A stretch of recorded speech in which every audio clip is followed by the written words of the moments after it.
Bwana, niko Posta na leo nakutana na Mwamba Mikoi Kisugu. Yako mengi sana ambayo anatokea kwenye football ya kwetu. Mwamba Kisugu. Yes, kaka. Mambo? Safi, mambo. Uko vizuri? Safi. Mambo yanaenda? Nashukuru Mungu. Na tasbih kidogo.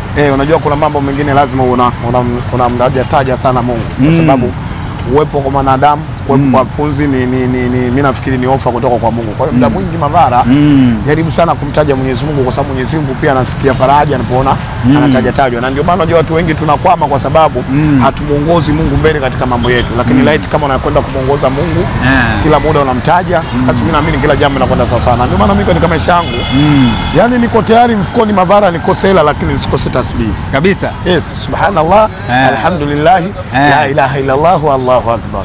Kwa mambo yamo kidogo. Yes. Alhamdulillah. Bora sawa, Kisugu mji umechangamka sana, mambo yamekuwa mengi sana kwenye football ya kwetu. Sasa hizi tunaenda kumalizia msimu. Mpaka hapa tulipofika ni msimu wa namna gani?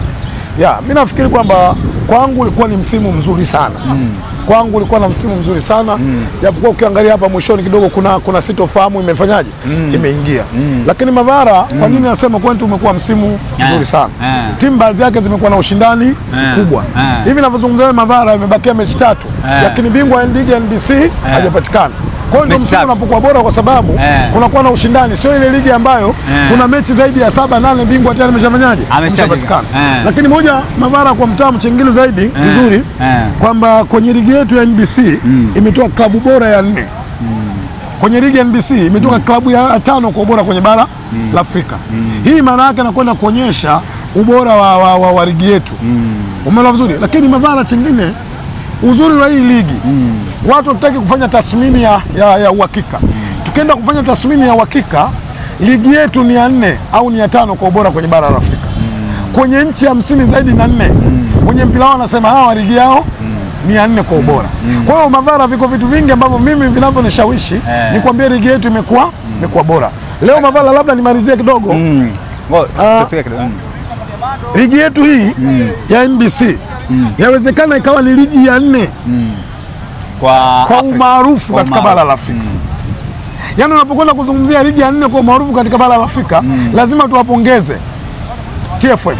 Kwa nini tunawapongeza TFF? Waliweka stakabali nzuri ya mambo. Wawekezaji wakaamua kuja kuwekeza katika mpira wetu. Wawekezaji wamekwenda kusababisha ligi yetu kwa nini? Kwa bora. Leo lazima tuwataje wawekezaji, lazima wazungumzie Azam Media. Wafanya kazi kubwa, wafanya kazi nzuri. Lakini Kisugu, hebu ngoja tusogee kidogo pale. Haya ambayo yanatokea kwenye football ya kwetu. Sasa hizi unaona Yanga ni kama wanapishana vile na bodi ya ligi, mambo yamekuwa hivi. Hii inaleta taswira gani kwenye mpira wetu? Maana ukizungumza na nyinyi watu wa Simba mnazungumza kama bodi ya ligi na TFF wanafanya sawa. Ukizungumza na watu wa Yanga ni kama wanaonewa. Ni kweli Yanga peke yao tu ndio wanaonewa kwenye football yetu? Mavara, ligi yetu hii ina timu 16. 16, sawa. Bodi ya ligi inaongoza vilabu kama 42 mpaka 40. Kwa maana vya ligi ya NBC na champion. Katika hizi timu 40, timu gani umesikia nalalamika wanaonewa zaidi ya Dar es Salaam ngapi? Of course Yanga, ngoja tusige. Kwa unataka kusema bingwa miaka 3 nani Mavara? Bingwa miaka 3 ni Yanga. Kwa utawala upi? Kwa utawala wa Wallace Karia, lakini pia na Kidau kama katibu. Leo tunazungumza mimi na wewe Mavara. Aniongoza ligi ya NBC nani? Ni Yanga, of course. Anaongoza Yanga. Kwa utawala upi? Kwa maana rais wa TFF. Yes. Ni Karia, katibu mkuu ni Wilfred Kidau. Makamo Asmani. Wewe mwandishi, mimi nishawishi kwamba Yanga wanaonewa kwa takwimu hizo ndogo nilizokupa. Nazo nyingi. Sasa kwa takwimu hizo Mavara. Tujadiliane kwa maslahi mapana ya football yetu. Hapa maana yake tunakwenda kuwajadili TFF. Hapa maana yake tunakwenda kuwazungumzia bodi ya ligi. Hapa maana yake tunakwenda kuzungumzia Dar es Salaam Africa. Mavara, kwa takwimu chache nilizokupa, Yanga wana kipengele cha kusema tunaonewa kwa sababu hizi. Sasa Kisugu, ukifuata maandiko yao, kwanza wao wanasema kuna vitu ambavyo haviendi sawa. Moja sababu wanasema wamedai kwanza ripoti ambao hata nyinyi pia Simba mlidai. Lakini pia msuguano ambao upo sasa hizi unaendelea, TFF wakidai fedha zao, wanadai kwamba kuna namna ambavyo pia marefa amekuwa akiwabeba vilabu vingine, na ndio maana wamempoint Wilfred Kidau. Mavara, Unajua kuna muda mwingine kwenye football hii tusijaribu kutengeneza principles za kwenda kuwachafua watu kwa sababu ya maslahi ya watu binafsi. Mavara yako magori ya mkono alofungwa katika nchi. Na sio no. Msimu ambao umepita Kisugu. Tutakwenda. Msimu Baka kafunga goli la mkono. La mkono. Yes. Ilikuwa mechi gani Kisugu? Msimu huu nafikiri sio mechi ilikuwa na Tabora 68. Nafikiri nakumbuka kama kumbukumbu ndio vizuri ilikuwa na Tabora. Kwa hiyo unataka moja Mavara. Hakuna watu waliolalamika msimu kama Simba. Maamuzi aliyofanya maamuzi nani huyu Ramadhani Kayoko, Simba anakataliwa tu penalty, clear penalty. Sio? Lakini Mavara, turudi kwenye ukweli. Katibu mkuu wa shirikisho la mpira wa miguu Tanzania, TFF. Tunakwenda kumkamata kwamba leo anashindwa kwenda kufanya maamuzi kwa hukumu waamuzi. Kwa kanuni ipi ambayo yeye inampa fursa kama katibu kwenda kufanya marefa, kwa sababu wao wanadai kwamba marefa sawa, marefa wanapeleka ripoti. Kwa nani? Yes, kama katibu mkuu. Hakuna kanuni inayosema marefali wanapeleka ripoti kwa katibu mkuu. Tukasome ibara. Nisikilize. Ngoja Mavara. Mpira unaongozwa na kanuni. Kasome ibara ya 39 kifungu kidogo cha 7. Kwa hiyo Yanga wanapoyanga vibaya mno. Ibara ya 39 kifungu kimoja kidogo cha 7.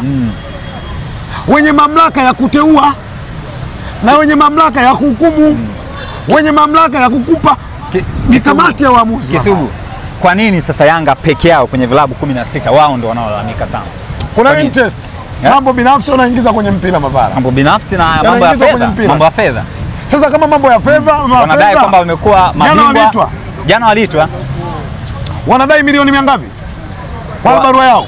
Milioni 200. Tunakubaliana hilo Mavara. Wewe mwandishi, unakubali kwamba NBC, CRB Federation Cup. Zawadi mwaka wa kwanza wametoa milioni 200. Mavara unalikubali? Kwa mujibu wa kwa swali la kuuliza wewe mwandishi, wao sio wamesema hivyo? Na kwenye barua yao wameandika. Wewe Mavara, kwa taaluma uliokuwa nayo, unakiri unakubali kwamba Yanga wanadai milioni 200 zawadi? Mimi siwezi kuthibitisha kwa sababu ule mkataba sijaona. Shida iliyokuwepo ndio hii. Ole wenu waandishi wa habari na Mafarisayo. Mavara unahukumiwa na Mungu kwa sababu kweli unajua utaki kusema ukweli upi. CRB Federation Cup mwaka jana wao wameingia mashindano haya ya CRDB wakati wanaitwa Azam, yamebakia mechi 8 kwenye robo finali. Mavara, tunakubaliana hilo? Ngoja tunakubaliana. Sawa. Walipoingia kwenye robo finali mashindano mkataba wao CRDB wanatakiwa kuanzia mwaka huu. Nataka twende pale tukakae. Lakini wao walichogundua, kwa nini mashindano tuache mpweke? Kwa nini mashindano yasio na fedha? Wao wakatoa ofa ya dola 100,000. Dola 100,000 zile zilizozitoa, maana yake ukienda kwenye exchange rate ya kwetu unakwenda kwenye milioni 255. Mavara, ngoja mimi najua mimi nakupa somo. Kaa tu brother, usio na wasiwasi. Mavara, mimi nakupa somo. Milioni 255. Wakasema CRDB kwa kushirikiana na shirikisho la mpira Tanzania, kwa maana nini? TFF chini ya Mheshimiwa Karia wakati anaingia mkataba wakasema dola hizi 100,000 ni kwenda kuanzia robo finali mpaka bingwa anapokwenda kupatikana. TFF wakatoa ufafanuzi, fedha zile zitakwenda kukimu matakwa ya klabu kwa namna ambavyo tunakwenda kumaliza mashindano. Mavara, tupige hesabu kubwa tu, sisi hesabu ya chuo. Milioni 250, timu 8 zifanye maandalizi ya robo finali 255. Tugawe Mavara. Tufanye milioni 30 mara 8.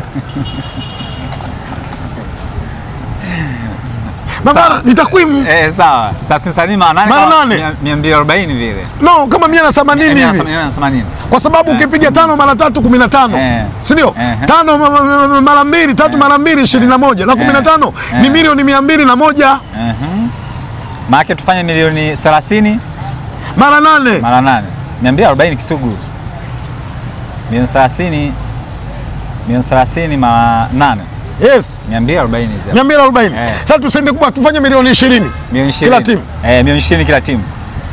Tuweka milioni 20 hapa Kisugu. Sasa hizi zitakuwa ndogo Kisugu hizi. Twende hapo. Milioni 20 mara 8. Yes. 160. Milioni 160. Milioni 255 toa milioni 160. Hizi 160 tuzitoe 255. Kwenye 255 toa 160. Inatoa 95. Hapo tumewapa pesa tu timu za kwenda kujiandaa Mavara. Maana yake kuna facility za waamuzi. Kuna facility hapo, lazima kuna makamishna wasafiri. Twende kwenye hesabu tu ya kawaida. tuifidie hii 40, tuichukue ili tupate 200, ili 55 tuiache kwa nini? Kwa balance. Unadai milioni 200.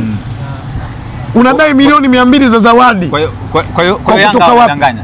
Wanadanganya umma. Unadhani kwa nini pia wamegoma kupeleka audit hao?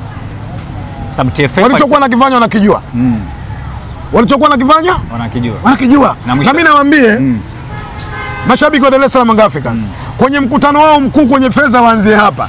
Waanzie hapa. Kivipi yani?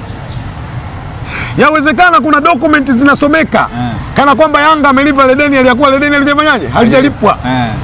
Yawezekana pia zile pesa kuna watu wamezipiga kati zile.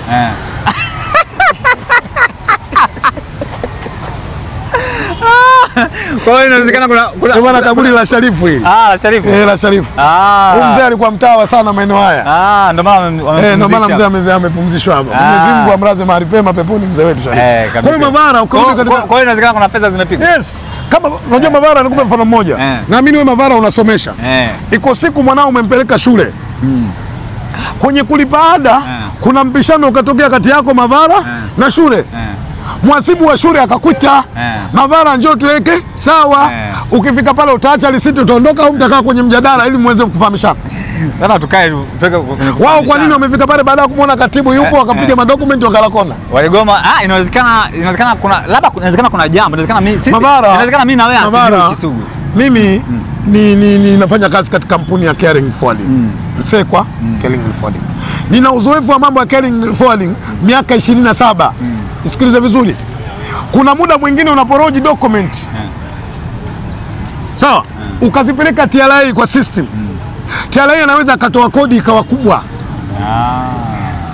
Akishatoa kodi kubwa, wewe ukiingia kwenye system unajiuliza mbona TRA ametoa kodi kubwa? Na wewe unakataa kwenye system, unamwambia hapana, kodi ulionipa hii kubwa. Mnakwenda mjadala, mwisho mjadala pale unaitwa njoo help desk.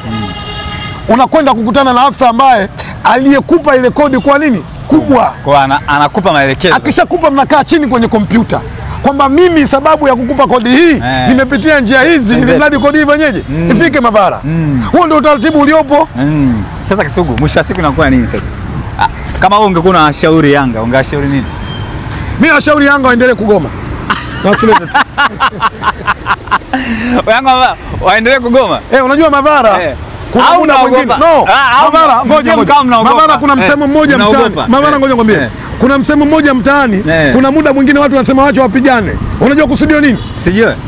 Mwisho wa siku apatikane mkubwa nani mdogo nani. Inaonekana kama nyinyi mnachochea tu. Unajua kwa nini? Vita inatokea nyinyi mnachochea. Juzi nimemsikia msemaji Ali.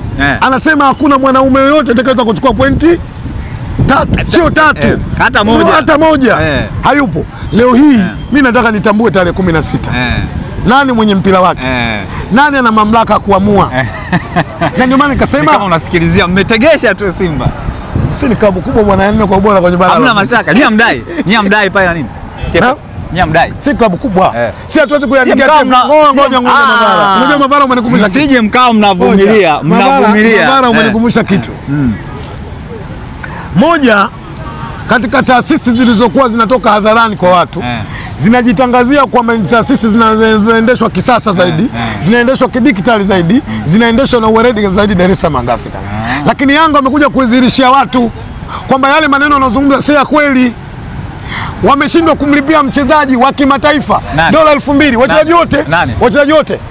Wakaandika barua TFF wakawaambia bwana, hawa wachezaji hawa mtatukata kwenye viingilio. Kwa hiyo hakuwa na hela. Sasa wewe unazungumzia kwamba klabu na weredi wakati huu Mavara. Ni kweli unaweza kuambia kwamba hela yenu mtakata mbele? Na Yanga ile hawajakana. Kwa Kisugu wanadaiwa. Yes. Wanadaiwa. Tarehe 16 nasikia mnaanza mkakimbia. Nani? Nasikia mnaomba Mungu asije. Kwa sababu akija yani kwa hivi Mavara kuna hela ya kuitolea jasho. Alafu kuna hela unahitaji kuitolea jasho kwa mlangoni, hela nzuri hivi. Kwa bora. Ila Kisugu mielisho kweli. Ndio maana nakuita chawa. Mimi chawa. Mimi chawa sababu gani? Wananikosea. Haya zuri. Yani wananikosea. Mimi ukiniita chawa unamalizia Pro Max.